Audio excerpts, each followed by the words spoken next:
morning. These are your Tribune highlights for Monday, December 29th, 2025, brought to you by your Daily Bahamas headlines, especially for people on the go and those who are visually impaired. Please don't forget to like, share, and follow our Facebook, YouTube, and WhatsApp channels. We begin this morning with the main story making the front page. One family wins. Junkanoo Group One family captured the top prize at the Boxing Day parade, reclaiming the championship in what the Tribune describes as an electrifying and emotionally charged performance. Dancing through Bay Street under bright lights and roaring cheers, One family delivered a presentation rooted deeply in Bahamian culture, creativity, and storytelling. Their return to the top marks a major moment for the group after intense competition from long-standing rivals. The victory was celebrated by supporters lining the streets and in Rawson Square, reinforcing Junkanoo's place as the heartbeat of Bahamian heritage and unity. Inside pages show full results, vibrant photos, and breakdowns of how the divisions placed, with Colors Entertainment capturing the B Division crown.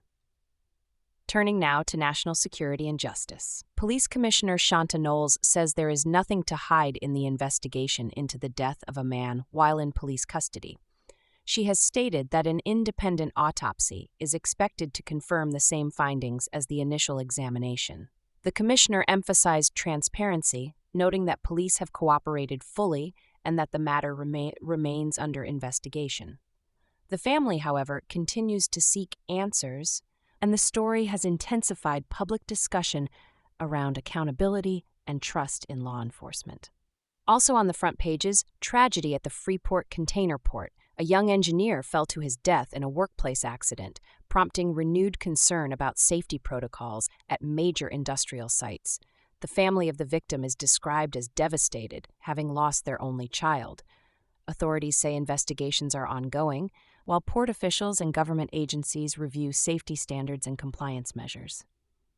In other crime and safety news, police are investigating a Christmas Eve shooting that claimed the life of a man in New Providence.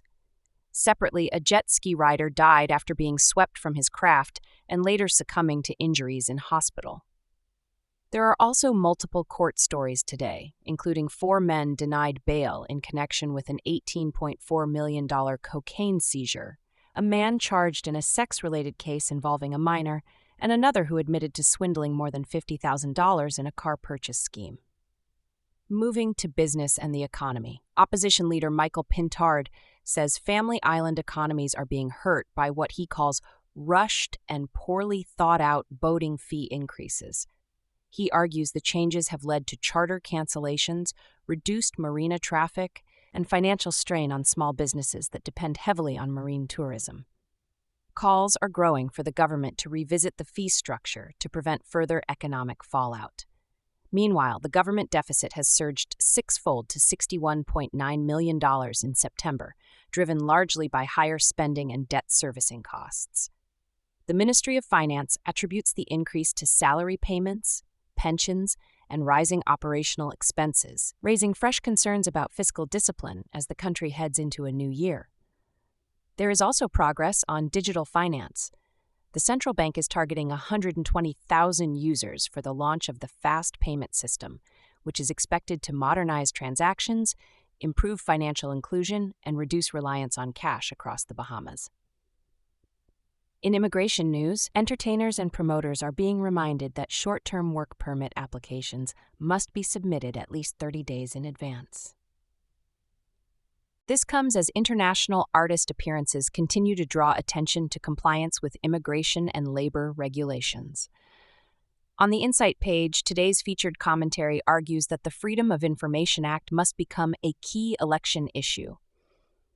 The piece questions why citizens still struggle to access public information and calls for greater transparency, accountability, and enforcement of the law to strengthen democracy. And finally, in culture and community, the Tribune reflects on the power of Junkanoo once again, with striking photography capturing the colors, costumes, and pride on display during Boxing Day celebrations, reminding us of the unifying force of Bahamian tradition. That's a look at today's Tribune highlights. As always, thank you for tuning in and for staying informed with your Daily Bahamas headlines. Remember, An informed people is the foundation of a strong and accountable society. Enjoy your day, be blessed, and be a blessing.